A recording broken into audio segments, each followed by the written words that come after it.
Hi, I'm Mike Austin with Car and Driver, and I'm coming to you from Morocco, where we're doing the global launch of the all-new Range Rover. We're here to test the Range Rover's multifaceted capability, everything from highway driving, sand dunes, rock crawling, and mountain passes. A new Range Rover doesn't come along very often. The original one dates back to the early 70s, and this brand new one is only the 4th generation. It's all new, and there's a lot that's changed.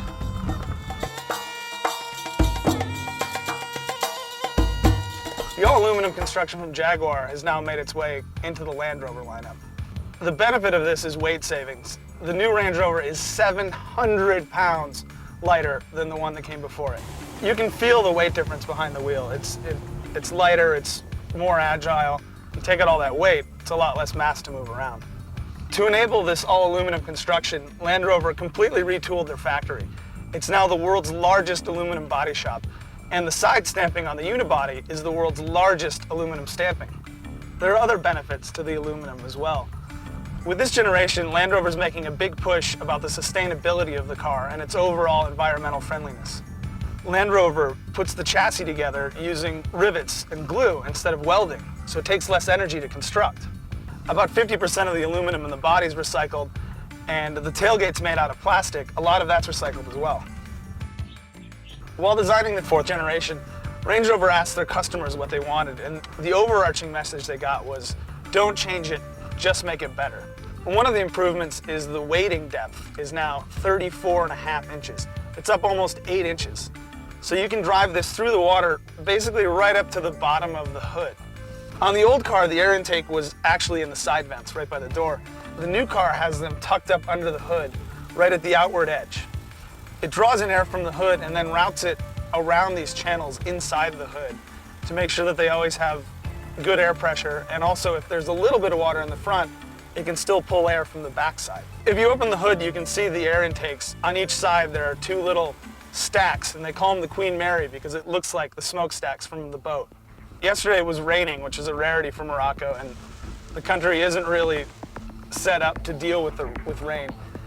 And we went through a lot of really horrible roads with water over it, and little streams that had formed out of nowhere, and you just drive straight through it. There's no worry. We weren't close to the maximum depth of the Range Rover, but it's nothing that you'd want to get out and step through.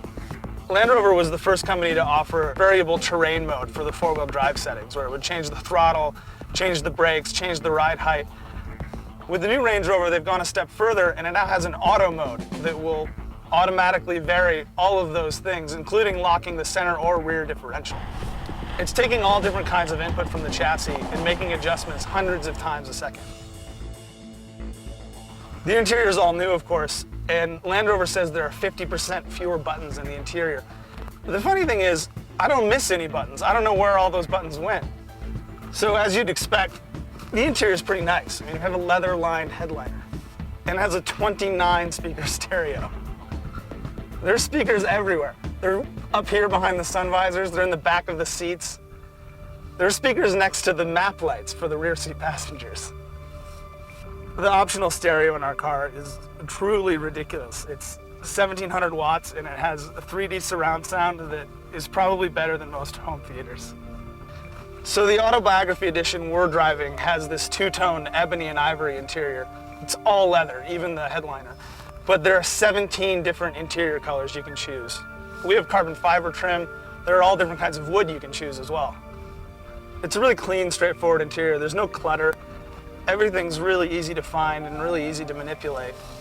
The center console is pretty much the same. It's very familiar to the old Range Rover, except they've improved it a little bit. The screen is faster, it responds better, and there are these hot buttons on the side that let you jump straight to navigation or audio or the home menu. It also has these extra settings like cameras. There are 5 cameras all around the car, and you can look at them all at once, or you can tap on one and enlarge it so the whole screen's filled up with the camera. When you're off-roading, that lets you look at exactly what you're trying to not hit. The instrument cluster is like in the old Range Rover. It's all digital, but it's just a giant screen. There are no bezels or anything to dress it up, which is kind of a disappointment. It also doesn't give you that much information. In between the tachometer and the speedometer is a little center information display, and it pops up things from time to time like navigation, but you can't program it. and it really seems like a missed opportunity to give more information to the driver. Both the front and rear use air springs and adjustable shock absorbers. That gives you the ride height adjustment, and it's also continually tweaking the ride quality for whatever the conditions might be. The rear suspension is this incredibly compact multi-link setup. One of the things that allowed Land Rover to do was increase the rear seat space to a much greater proportion than the modest increase in wheelbase and overall length. Rear seat legroom is up 4.7 inches, which is huge. The rear seats also have power recline and optional heated and cooled seats.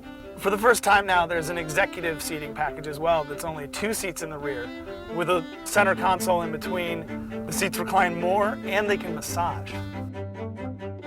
It really has this magic carpet feel. When you're on a rough road and you see a bump coming, you kind of instinctively cringe as you're waiting for the thud as it hits the tire, and then you hit the bump stop and it chucks your head back, and it never really happens. The engines are completely carried over with an 8-speed automatic transmission. The base V8 is 375 horsepower, which curiously is down 10 horsepower, but Land Rover says it's the exact same thing.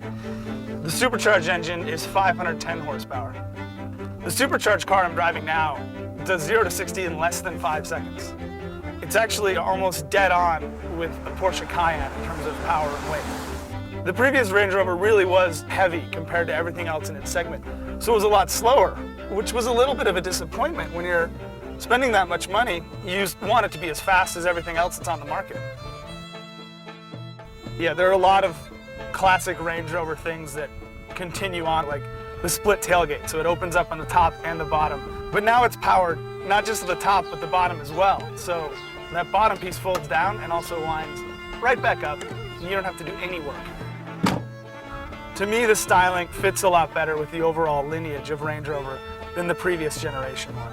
It's softened, but it's also a lot more clean and refined in its overall look. Range Rover has a few classic design cues that continue through all the generations. Horizontal creases along the side, and the floating roof where all the pillars are blacked out, and the clamshell hood.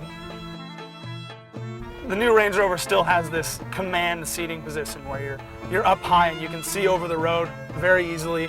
You can also position it when you're crawling around rocks or through tight spaces, and just generally look down on anyone that doesn't have as nice of a car as you. Not all of the styling cues in the Range Rover are concessions to retro or heritage. Take the doors, for example, which extend all the way down to the bottom of the bodywork. There's no sill. So if it's muddy or snowy and you open the door, you don't get your pant leg dirty when you step in and out of it. And most SUVs play off things like ride height and all-wheel drive to have more capability, whether it's used or not. The difference with the Range Rover is that everything has a purpose that keeps it authentic. And it allows you to do things that would seem crazy for a $100,000 luxury vehicle, like climbing around rocks or off-roading at ridiculous angles. I really like this new Range Rover, and of course it's easy to like. But it's not just that. The Range Rover executes all of its capabilities perfectly. Having driven it and seeing and feeling the substantive improvements exceeded any kind of expectation that I would have had for this. It's by far a better Range Rover. I'm Mike Austin. Thanks for watching.